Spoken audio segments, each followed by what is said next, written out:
When civilizations try to express themselves, most of history, it's clear, are temples or churches or some religious things. And the Greeks, of course, built their temples.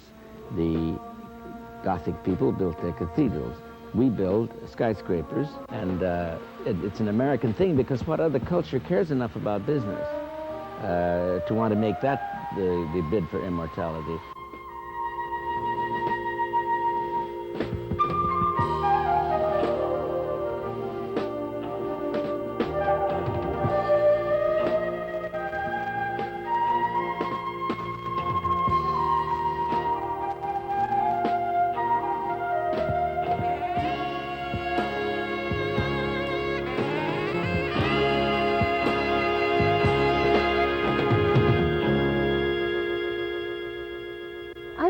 Krinsky, and I'm a professor of architectural history at New York University.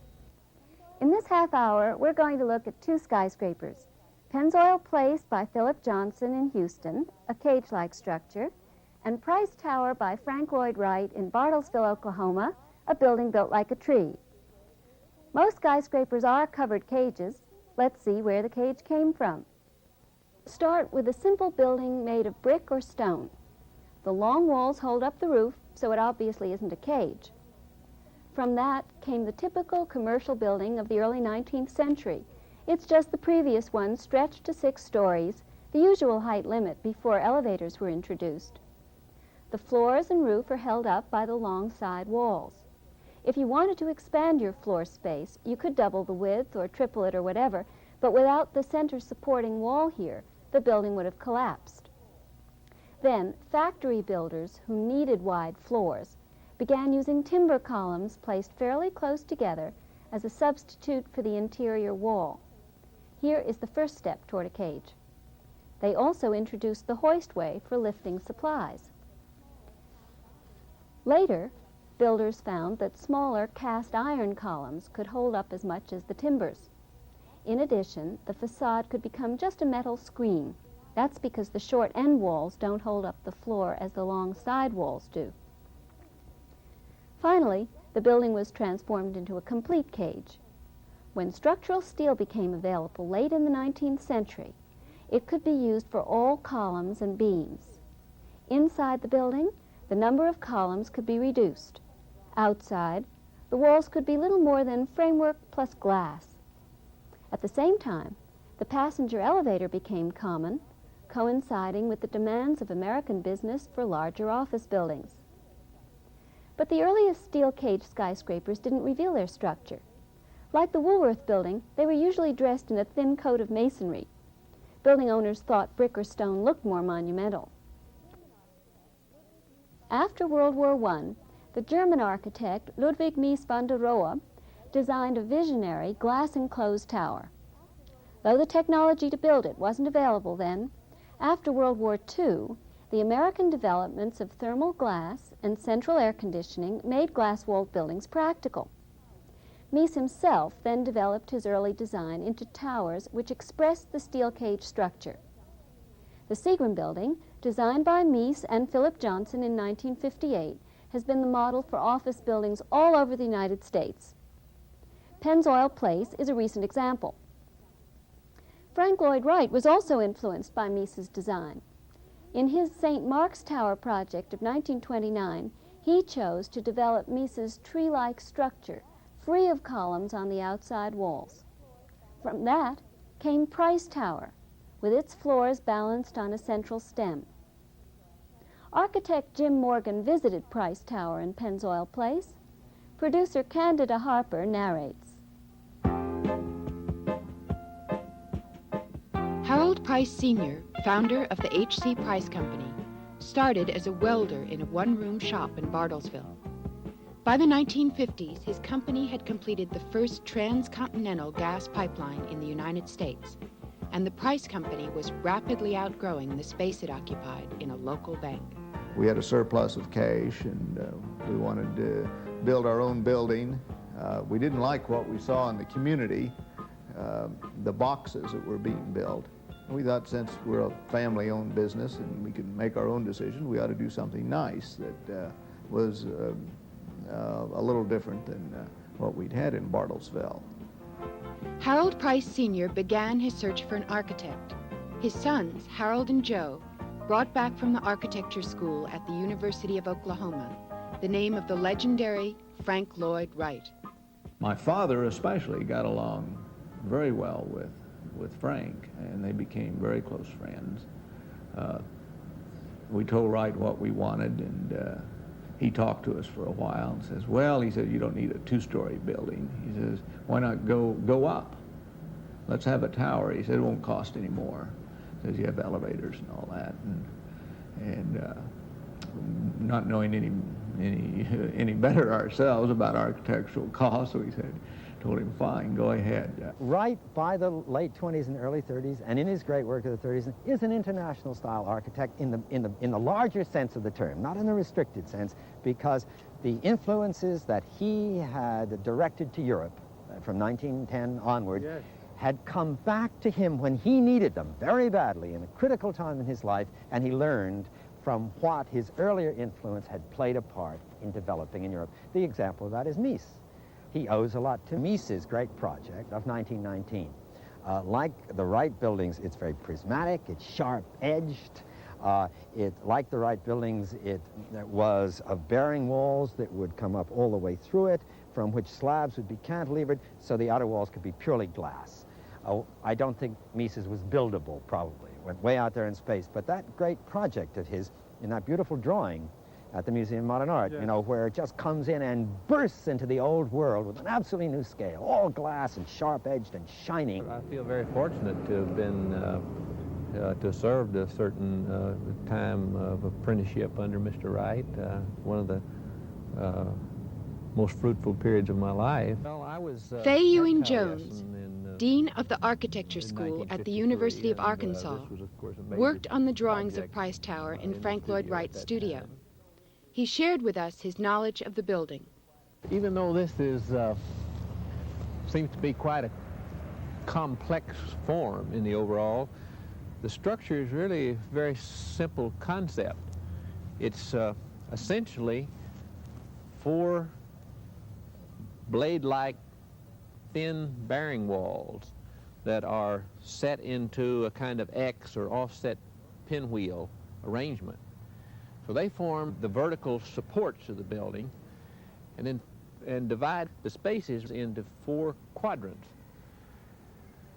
Off of these structural fins, then we have the each floor cantilevered, starting as a thicker slab back at this structural core and diminishing or becoming thinner at the edges, then turning up into a parapet arrangement below the windowsill. Here in this ground floor lobby, we're seeing one of these tall bearing walls. This is where all 4 of those walls come together, and you see they Y out to form a kind of cage or shaft for the 4 elevators. Boy, they're a little, aren't they? Well, they're rather small, all right, but there are 4 of them for a small building. We would have had a hard time, you know, if we were a company like Phillips or Penzoil in getting a building like this on any size through a group, through a board in which you had to come to a common decision. Frank Lloyd Wright spoke of Price Tower as a tree in the prairie, implying that it was the only vertical structure between Tulsa and Kansas City. But in fact, it wasn't the tallest building even in Bartlesville when it was finished in 1956. And in recent years, the Phillips Petroleum Company has erected a corporate headquarters that thoroughly dominates the local skyline. Ironically, both Price Tower and the Phillips structure have 19 floors. Yet one is truly a skyscraper and the other just a forgettable modern office building. Not every tall building is a skyscraper. What makes the difference? First, the proportions of the structure's massing must be clearly vertical. The height of the Phillips building compared to its width is about 2.5 to 1. Price Tower is almost 5 times as tall as it is wide. Second, the design must accentuate that verticality. All the walls of the Phillips building are exactly the same. They look like graph paper to most people and reinforce the fact that accountants, not architects, design today's business buildings. Price Tower misses no opportunity to emphasize its verticality, from its slender two-story base to its gradually diminishing upper floors. Third, the thrusting quality that characterizes the skyscraper from other tall buildings is never an accident. It takes a conscious commitment by both client and architect to shape a tall building into a poetic expression of human aspiration.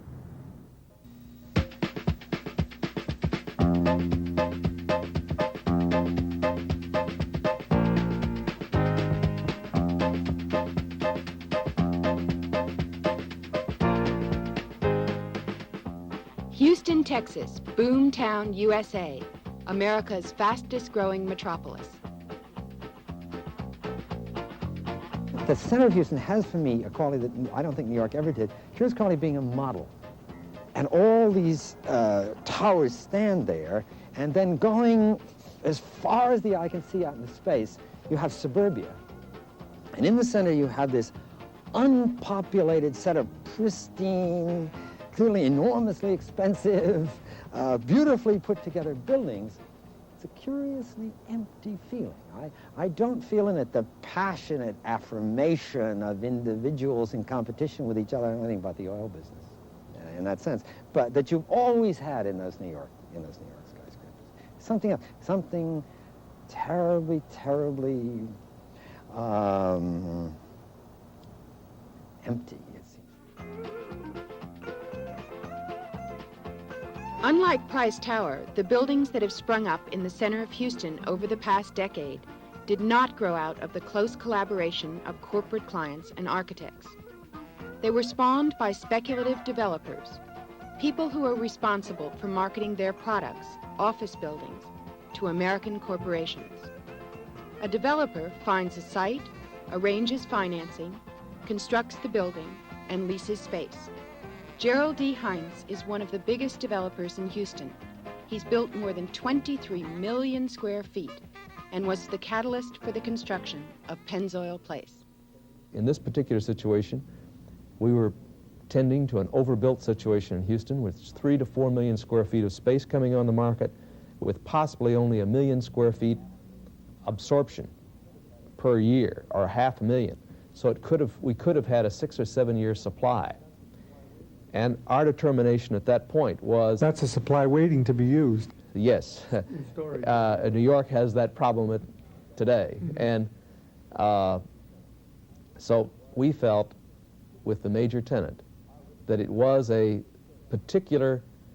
Our risk profile could change if all the rest of it were sausage out there, or some element close to sausage.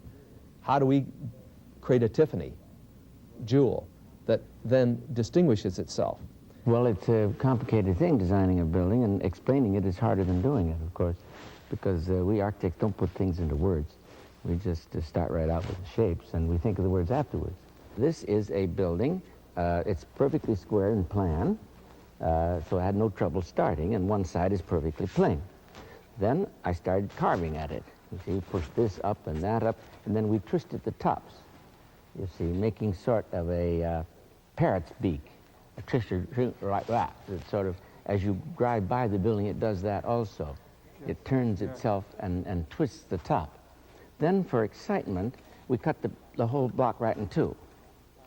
See, and we have a slot that's only 10 feet wide. On the diagonal, yeah. No, the slot is straight. It's straight with the square of the Oh, of the I lot. see what you mean, yes. But we yeah. just pulled the buildings apart by that much. And that means they sort of kiss at the corner like this, but not quite. See? So it's that not quiteness. It's the part of the sculpture that isn't there that gives it its essence. Then we added one more thing on our project here. We cut the sides back in a 45 degrees. And a 45 degrees, whether we can see that or not, makes a knife edge along here and a flat edge here, and you turn the building around, it's a knife edge here and a flat edge here. But the top is also a 45. So by the juxtapositions of the 45s and the straights, we get our contrasting play. We had never done a building with two pointed heads. Of course, when you slope a roof, and you take all that sun load, the additional cost is substantial. The whole point of building this building, from Jerry Hines' point of view, is to make money. The great battle was, of course, with this sloping top, because that's expensive. Okay? So Jerry Hines said, well, we can build this, Philip, but of course, we'll cut the top off, because that is too expensive. We made a model of it just like this, with the top off it, and went down to see our prime tenant, the Penzoil company. They were going to pay for it, after all, in rent. So we went down to visit them, and Mr. Littke, the president of the company, said, I think that's terrible. So we said, well, we did do this one, Mr. Littke, and he brought out this model. He says, build that. Well, Jerry Hines didn't know which way to look, you see, because that is money. As Hugh said, I'm going to build one building in my corporate life, Jerry, and I'd like it to represent quality and sensitivity. And he said, I don't want a box. We wanted a building which actually added something to, at least we hoped, the architectural beauty of Houston. To us, a skyscraper ought to reach for the sky and attempt to portray the spirit that we hope and honestly believe that our corporation and the people who make it up have. And this building does, as a skyscraper, reach for the sky instead of just being cut off abruptly and flat. And just as the kings of Egypt wanted their pyramids, so the kings of our corporations want their representation today. Okay, I think it looks just like two old widow women weeping on one another's shoulders, but it's certainly distinctive. And I think that when people come in from out of town and are looking for the place, it's a landmark on the skyline. You just say, look for the building that has two sloping roofs, or look for the building that looks like two old widow women. All buildings are really interior space. That is, you think of buildings as being exteriors and having facades, but what architecture really wants to do is to surround you the way we're surrounded in this room, and then to elevate the spirits in some way. Annoyance, laughter, seriousness, you're waiting to listen to music, you're waiting to pray. Every interior space has its own emotion.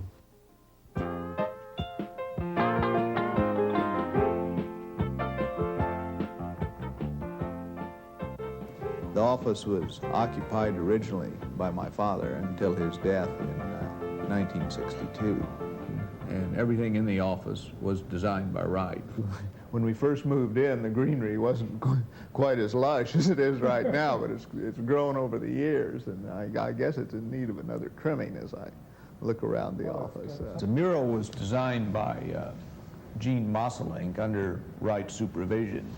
It was really the first piece of abstract art in Bartlesville that I know of, and when we had the tours of the building, everybody asked us what this mural represented, and the story we gave that was this represented the pipelines running across the United States, and that was Alaska up in the left-hand corner. But it's really not. It's just an abstract design based on the same structural angles of the building. Wright designed the chairs with the idea that a person sitting in them should look good. So when you sit in the chair, you sit upright and you sit straight, because if you don't, you'll fall out. And here, I'll give you I won't fall out, but you have to sit like this. And this is the way Wright thought you looked pretty good sitting. It's difficult to slouch. Price Company. It is not unusual for an architect to design even the smallest details in a company president's office. What is striking about Price Tower and about Frank Lloyd Wright's approach to interior space is that this meticulous attention to detail was carried throughout the entire building. The copper work of the built-in furniture reflects the design on the exteriors. The furniture itself is seldom rectilinear. It echoes the parallelogram modules along which the building was constructed. Although the H.C. Price Company is a large and profitable corporation with offices all over the world, the headquarters here in Bartlesville employs only 50 or 60 people. The intimacy Wright created in the tower has permeated the working relationships of the employees. Neckties are seldom seen. Everyone is on a first-name basis. And, Once employed here, people seldom leave. The floors are 44 feet on a side, even smaller above the 16th floor. The small scale of the building has helped preserve the warm and intimate feeling evident in the company as a whole. I think the more space you have sometimes, the more sloppy you get. And this way everything is more convenient and we keep it together well. I enjoy it very much. It's kind of like a small kitchen. You don't walk yourself to death. If you've got all that room, you'll spread out. This way we keep it together pretty good, and it's very convenient. I enjoy it. Wright's original design for Price Tower included an entire quadrant for 2-story apartments. From his way of thinking, this would be the first building with living quarters and office quarters.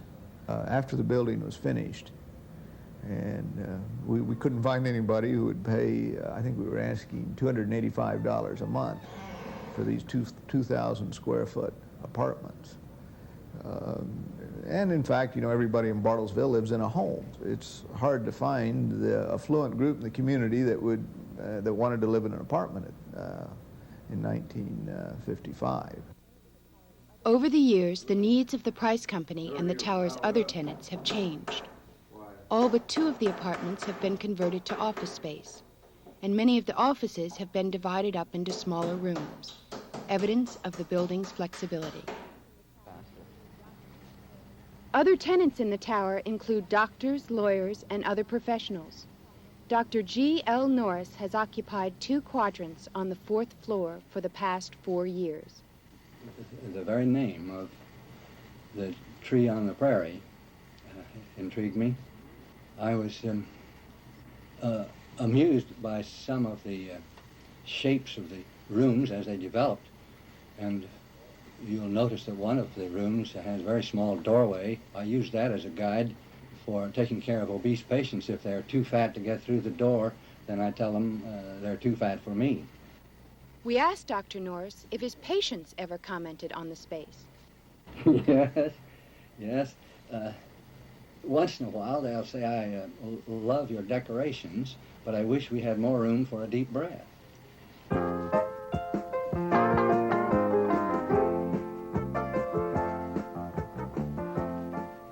I guess we've had more trouble with elevators than anything else in the acceptance by the public. First, the public generally doesn't like the small elevators. They like a big elevator. And if we had to do the building again, we'd ask the architect to increase the size of the elevators and maybe the amount of floor space on each floor. You have a great entrance. You have a great building as far as rentability is concerned, because the public only sees the building like ants from the bottom. The entrance of the building, where the little people are, is a big piece of clear glass, which is also at a 45 in plan and in elevation. That is, it goes this way, but it also goes that way. And that gives a strange feeling of discomfort, which is exciting. Of course, architecture being the excitement of space, that's what we wanted.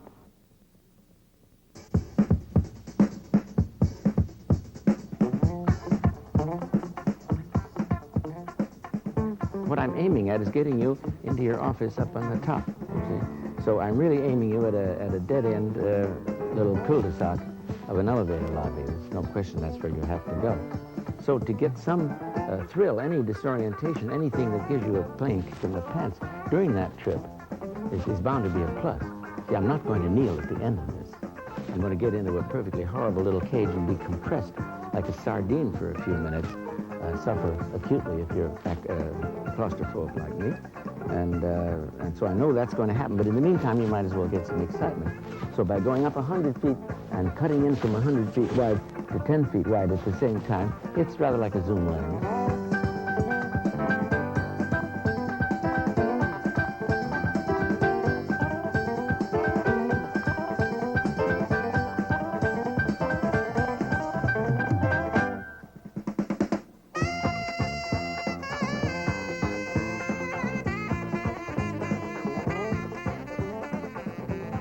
In contrast to Frank Lloyd Wright at Price Tower, Phillip Johnson was neither called upon nor expected to lavish attention upon the individual offices at Penzoil Place.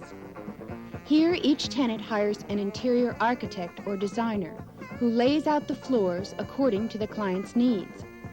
Their designs are based upon organizational studies and strive to increase employee efficiency and productivity. I happened to start out personally in the basement of an old hotel in West Texas, and I graduated from that to an inner office, 9 by 12, where I was for some time and didn't see daylight for several years. So there is some of that background in this planning, so that you will notice this building, and regardless of where you stand in it, you can see daylight. There are virtually no inside offices, and that is a part of the concept of the open planning. You're not shut up in some closet working. You can see daylight almost anywhere. Here at the offices of the Penzoil Corporation, the interior design is more austere than at Price Tower. Each floor has one predominant color plus white. Even lighting, soft flooring, absorbent ceilings, quiet telephones and office machines, and acoustical perfume, a neutral noise alternating with muzak, help to diminish sensory distractions for the productive employee. In stark contrast to the spaces rich in sensory excitement at Price Tower, the Penzoil offices minimize visual and auditory stimuli and represent the latest advances in greater corporate efficiency through interior design. We've seen that there are substantial differences between Price Tower and Penzoil Place. They have radically different structural systems. Price Tower is 20 years older and 36 times smaller than Penzoil. One is in a small prairie city and the other in a fast-growing metropolis. These facts help explain the intimacy of life in Price Tower. They also explain the dynamic vigor of Penzoil Place. Each tower has a strong character all its own, and that strong character, given today's bland high-rise buildings, is what makes them comparable. But it is the sculptural clarity of each which makes the lasting impression. Both stand out, not just because of their height, but because of their strength as symbols. The skyscraper is truly an American architectural experience. It's a unique blend of vigor, inventiveness, and faith in progress. But aesthetics and symbolism are only part of it. Carl Sandburg said the rest in Skyscraper, a poem he wrote 60 years ago.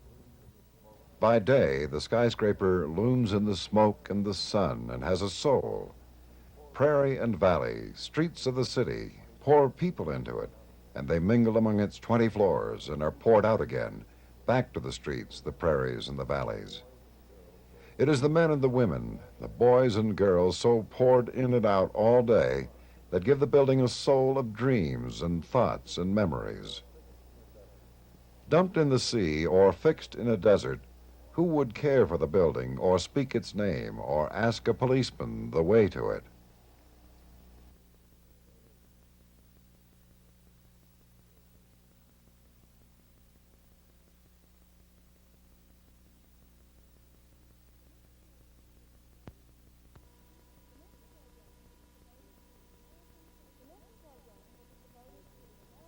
The next program will be devoted to the American place of worship.